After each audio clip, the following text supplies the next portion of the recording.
Hey everybody, goemonronin coming back at you here. I wanted to take a few minutes to just to be clear before I get into this. I think Elon Musk is an asshole. What would make me happy is if he were reduced to nothing and had to beg for shekels on the streets of Johannesburg. Not Pretoria, not Johannesburg. Um, Call me nasty if you like, but the other thing a lot of you may not realize is he can be like as anti-immigrant as he likes, but he's an immigrant. One, two. I sorted immigration paperwork for a for long enough to know that I looked through a lot of SpaceX and Tesla forms all night. So, one of the people bringing plenty of immigrants into our country is that guy. That being said, he has proposed a system of universal high income, which the basic idea of is that he believes that automation will outpace inflation and therefore um, it'll always be able to meet demand because it'll be easy to produce, essentially, and AI can produce a lot more of it, right? Um, there have been some amounts thrown around like 3K a month, and for a lot of us, that'll be more money than we've ever made. But for a lot of people, that's not considered very much money. Now, when all of this gets argued out, the argument's always, well, the check isn't going to get bigger, you see, the world is going to get cheaper. But I see a few issues here, and I think a lot of people see a few issues here. I'm going to use, I like motorcycles, so I'm going to use Kawasaki as an example here. So, how much does it cost Kawasaki to build a ZX-10R, which is a sport bike? It's like a 200 horsepower liter bike. Um, so, being obtuse, thank you AI.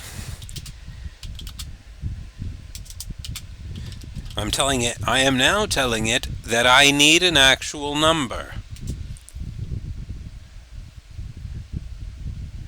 I am now telling the computer exactly what it can do with the lifetime supply of Wonka chocolate bars. Let's see. Okay, so allegedly, it's somewhere between $3,000 and $8,000 in cost for them to build the bike, right? Um, so let's say that Kawasaki automates their entire factory, right? The ABS version of this motorcycle is um, 17,999 US dollars. So let's call it 18,000 US dollars. With the build price being let's just call it let's give it $6,000. Um,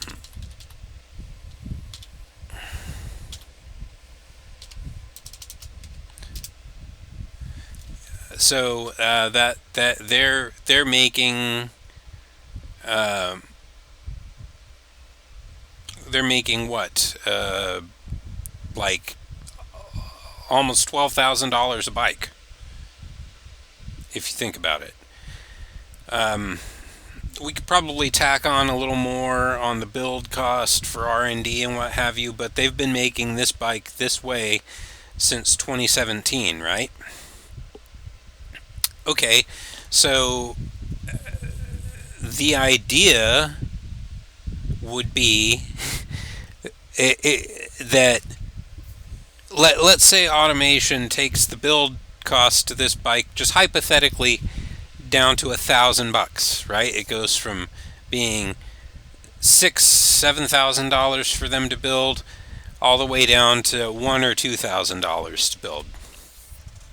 Let's say let's give them $2,000, right? So that means they're saving $4,000. So realistically, in my mind, what should happen here is the cost of the Kawasaki ZX-10R should go down to about, you know, 13,000 US dollars. 4, 5, 6, yeah, about 13,999. Okay, if it goes down to that, they still make literally the same amount of money on the bike, right?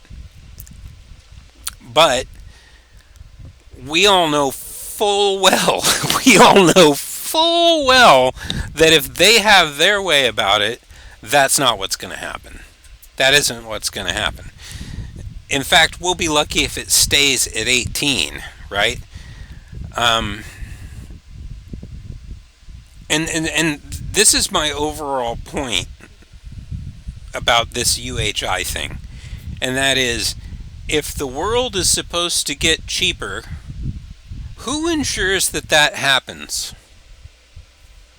Elon Musk? Is like he gonna be like, hey Kawasaki, since it's only costing, it's costing you $4,000 less to build a motorcycle, so you need to take the price down $4,000. Are people really gonna do that? The other thing to consider is when it comes to things like UBI and UHI and stuff like that. Like, you're generally required to spend your UBI within like a calendar year or something like that. And if you want to, because if we get like $36,000 a year, I mean, you probably just can't go spend half of it on a sport bike. You know what I mean? Like, you're going to have to still finance it or save for it or something like that. Maybe they'll have some type of escrow service that can save your money for you into next year if they can use it for stuff sort of like a bank does. I don't know. There's a bunch of ways that this could go down. But let's just be honest here. My left nut, this is going to happen.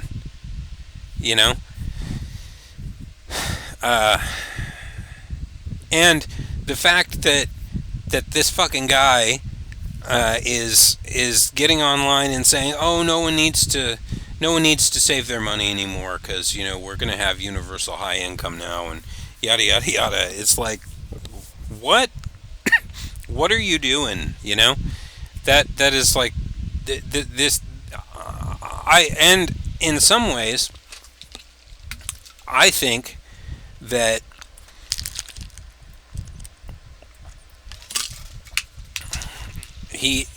that kind of talk is doing harm for a useful UBI, right?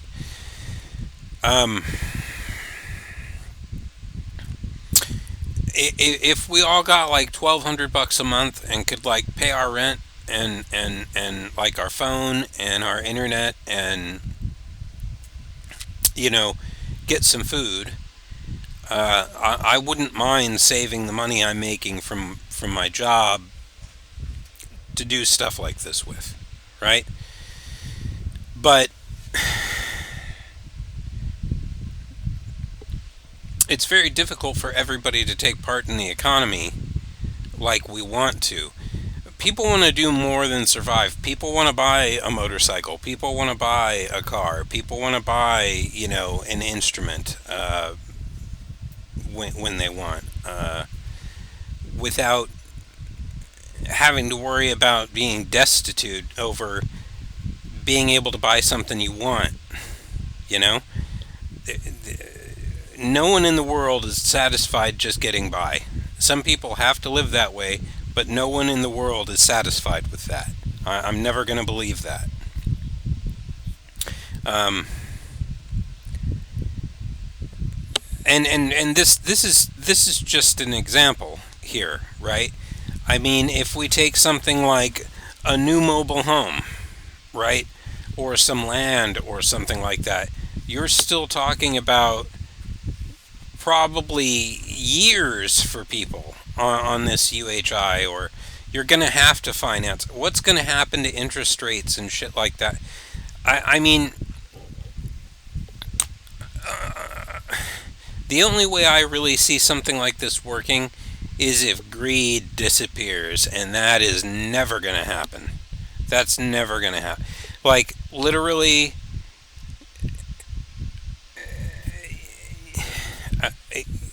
like the hardest thing anybody can do, or might have to do now, or even shortly in the future, is convince the wealthy that they need to just be satisfied being less wealthy. I'm not a big fan of having done away with really high tax rates on the wealthy. Everybody goes on about how good it was in the 60s and 70s and stuff like that. Well, when you're taxing rich people upwards of 92% and forcing their income back, their money back into the economy, there you go. But at some point, we just decided that those people can hoard all the money they want and not pay any taxes, and I made less than $18,000 in 2025, or less than 19, and I owe taxes. I owe tax this month, this year. I've mostly paid in my life. I can count on one hand the number of times I've gotten an actual return, and maybe once I have gotten one that was in the four figures. Once. So, why does Jeff Bezos get to pay fucking nothing, and I have to contribute to this fucking ballroom that I don't give a shit about, or whatever? Things don't make any sense.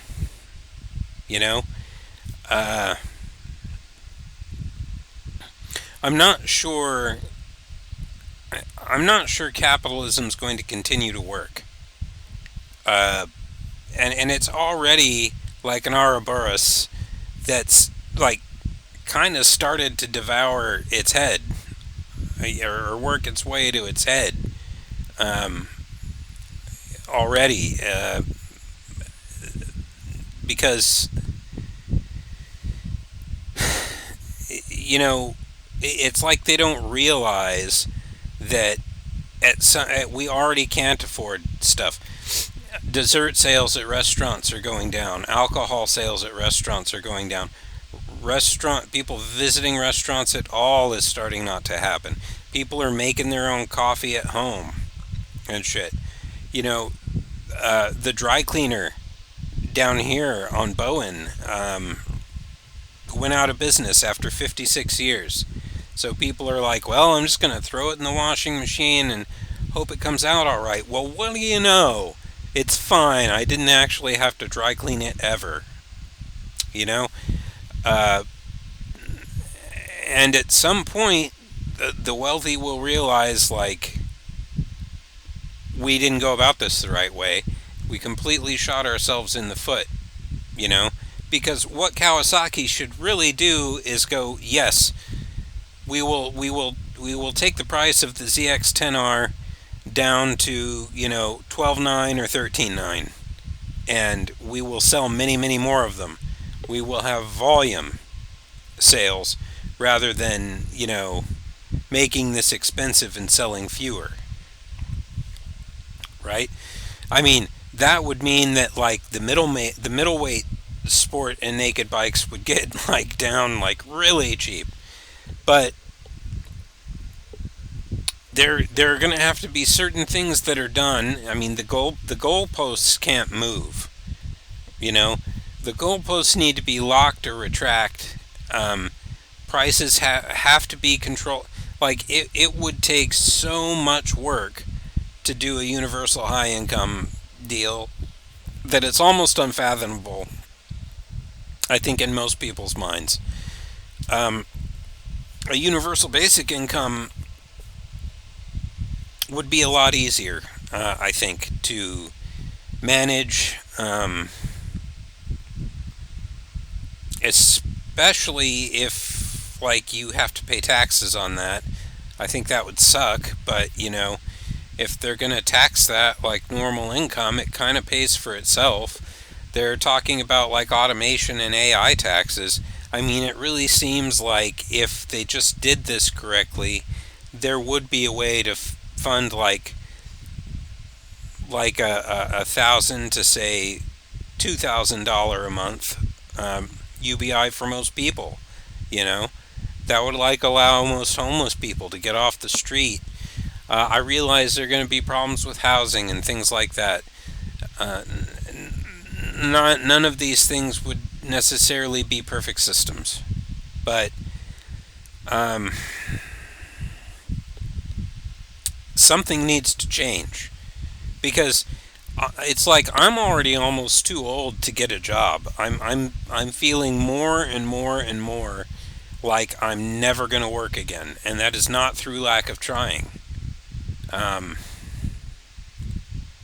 not necessarily giving up. I'm still applying for crap like crazy, but you still have the phenomenon of ghost jobs. Ageism is a thing. Let's ask here.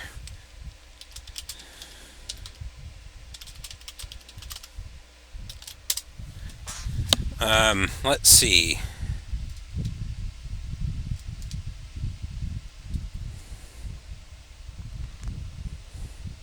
Its prevalence. Studies show a significant majority of older adults experience it. A 2022 study found 93% of U.S. adults aged 50 to 80 reported daily experiences with ageism.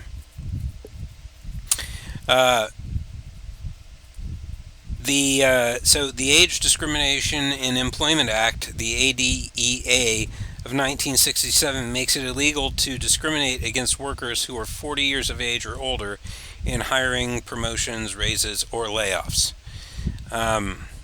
It says here it affects hiring. So, like, ageism's a thing. It's been a thing for a long time, and now it's gotten worse. So I'm going to be 48 in June, and it's like I have already grown obsolete.